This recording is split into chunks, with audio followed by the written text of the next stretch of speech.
Hey everybody, Jen Knoedl with JenKnoedl.com, and today I'm on day 2 of at least 30 days of putting out new videos. So disciplining myself to get back in the groove. So I'm here in Texas, and today I want to talk to you about the first chapter of Mere Christianity. I say it's a chapter, but really they were radio talks given by C.S. Lewis in the 1942s to the British military when they were in the middle of a war. So that's kind of the context of it, and I've been listening to it while I've on an Audible while I've been traveling from Austin to the Woodlands or near Houston where my parents live, and it's just been blowing my mind. Like, I mean, he's so smart. He used to be he was an atheist first, and I mean, just an Oxford scholar, just really smart, and just the way that he explains things. So we're only going to go through the first chapter, which is the law of human nature. My intention is to cover all the chapters with you, but there's like so much in each chapter, they'd be very long videos.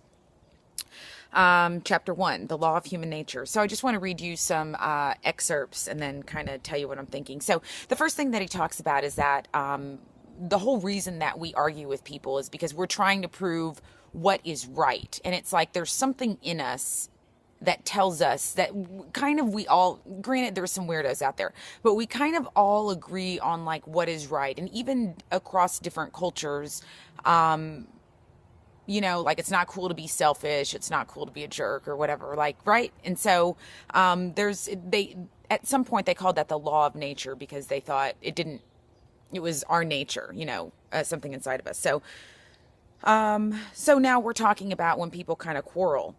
He is appealing to some kind of standard of behavior which he expects the other man to know about, and the other man very seldom replies, "To hell with your standard."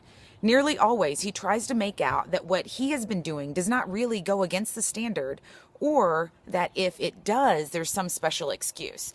So that's classic, right? You tell someone like, that was wrong what you did to me, and they're like, what? Right? I mean, and we do it too, right? For sure. It's like, why did you, I don't know, not tell me you broke my camera? Oh, I thought it was already like that. I don't know.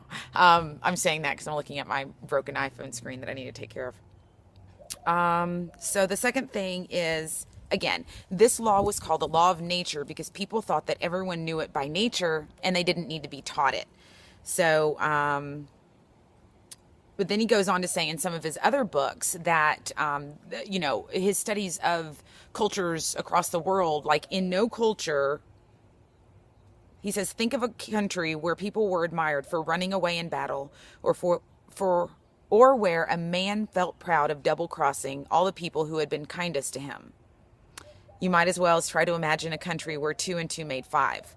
Just the point being that there is something in us across all cultures that, there are certain things that always rise to the top as, having character and integrity, and, what's admired and looked upon as good.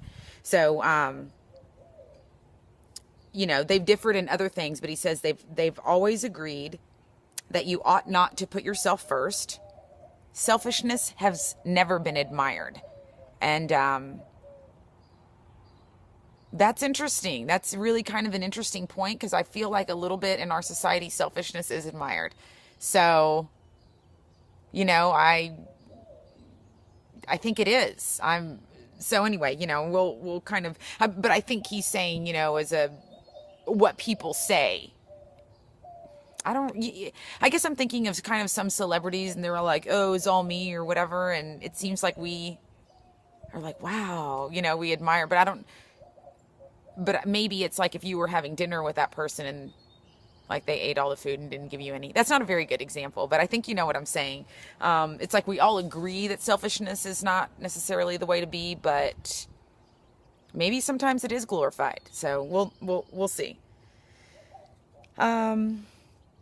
He says, I'm not pretending to be better than anyone else. I'm only trying to call attention to the fact that this year, this month, or more likely this very day, we have failed to practice ourselves the kind of behavior we expect from other people. That's a Vern. And so true, right? I mean, the way that the golden rule, treat others the way you want to be treated. I don't think we always do that, I mean, You know, you go to Walgreens and you're grouchy. It's like, you know, if you were the one behind the counter, would you be like, I didn't do anything to you. I don't know why you're all grouchy, you know? So we break the law of nature all the time. That is to say, I do not succeed in keeping the law of nature very well, and the moment anyone tells me I'm not keeping it, there starts up in my mind a string of excuses as long as your arm. I love his honesty, because, like, that's all of us, right? It's like, oh, well, I was tired. Well, I was this and that. He says, it is only your bad temper that we push down. It is only our bad temper that we put down to being tired or worried or hungry. We put our good temper to ourselves. These then are the 2 points I wanted to make. First, that human beings all over the earth have this curious idea that they ought to behave in a certain way and can't really get rid of it. Secondly, that they do not, in fact, behave that way. So, first chapter, that's what I'm saying. I feel like I could really, it's one of those things that's so obvious and you're just like, yeah, what's that all about? So, he's super deep. I love him. Stick around. I'm going to put out a video tomorrow too. Maybe it'll be the second chapter.